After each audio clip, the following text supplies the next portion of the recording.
Guys, I think I'm gonna switch. Welcome. As we do full comparison of Ultra versus Ultra, Galaxy Z Fold 7 takes on the Galaxy S25 Ultra. Is it finally time to consider buying a foldable over a standard smartphone? Considering now the foldable is not a thick brick, it is super light, easy to carry. In fact, it is even lighter than the S25 Ultra, which is insane. Samsung wasn't kidding when they said Ultra unfolds. This is an Ultra level experience that you should consider if you're thinking of buying Samsung's best product in 2025. So pricing wise, the Z Fold 7 is obviously $700 to $800 more expensive compared to the S25 Ultra. It's a classic candy bar versus foldable phone comparison. So for most people, pricing is going to be a deal breaker when buying a folding phone. But as of now, Samsung is offering massive pre-order deals for their Galaxy foldable devices. You can save up to a whopping $1,200 with enhanced trade-in values, free Samsung credit, free Samsung storage upgrade, plus more.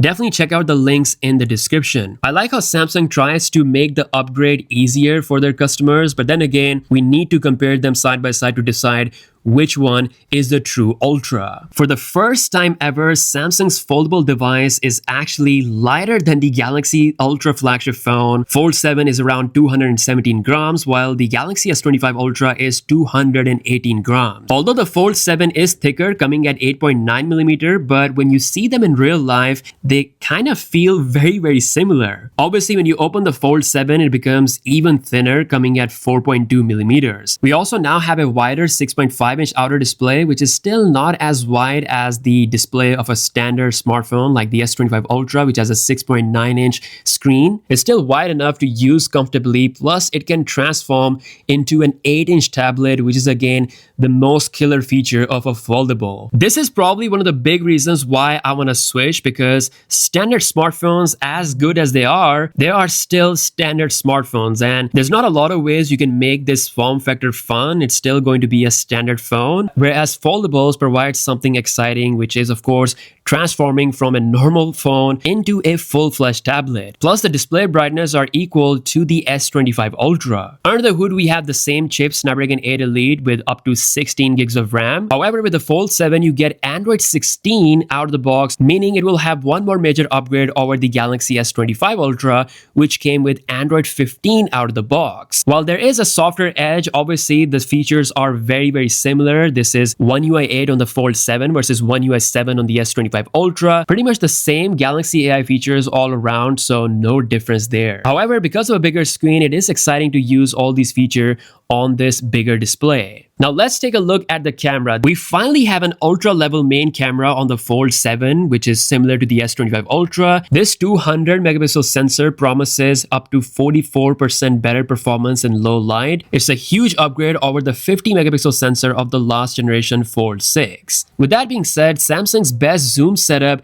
is still exclusive to the S25 Ultra, so you only get up to 3x zoom on the Fold 7, and having testing this out a little bit in real life, the long range zoom performance is not even comparable to the S25 Ultra. So if that is something important to you, then the S25 Ultra is still the way to go. But it is a very specific use case scenario. If you don't want too much of a long range zoom, 3x is still okay. Plus, Samsung does allow you to take 5x portraits using the main 200 megapixel sensor, which is a nice addition. Overall, even as a pro user, I think for the first time ever, I can fully depend on the Fold 7. Let's not forget, you can actually use the Fold 7's form factor to shoot selfie videos and selfie photos at the highest resolution, meaning you can shoot log videos or videos up to 8K 30 FPS while at the same time see yourself in the cover screen, making the Fold 7 the best selfie smartphone in the world. 200 megapixel selfies while also have full access to all the lenses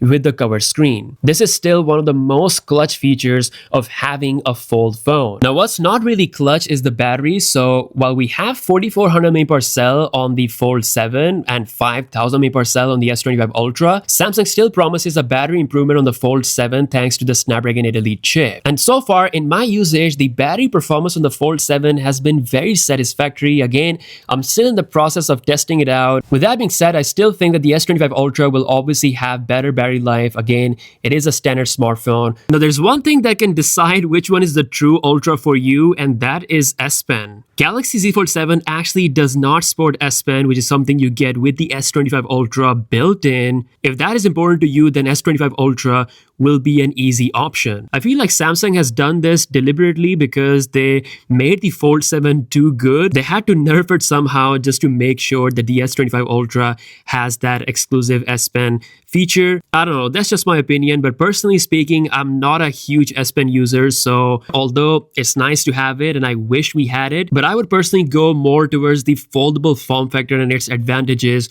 over the standard smartphone. All in all, if the budget allows and you want to experience something completely different and something that actually brings some excitement over a standard smartphone, now that the Fold is no longer a thick brick, then Fold 7 can actually be considered, and this is the first time I would actually say that if the budget allows, going for the Fold 7 is actually a pretty good decision long-term wise, because Samsung now offers 7 years of OS updates, so you can kind of justify the price if you look at that longevity. Obviously, Galaxy S25 Ultra is still a fantastic phone, so if you want Samsung's best in the phone form factor, then of course S25 Ultra it is. But let me know what your thoughts are in the comment section below. Of course, price is also a big factor. If you are thinking of buying the Fold 7, then I highly recommend you guys to check out the special Samsung pre-order that is going on right now. You can save up to $1,200 along with high trade-ins, free storage upgrades, and much more. It's a limited time deal, so do not miss out. Let me know your thoughts in the comment section below. Would you switch to the Fold 7 from your standard smartphone if you have the budget? Do you think Samsung has done enough? Let me know in the comments below and follow for more videos.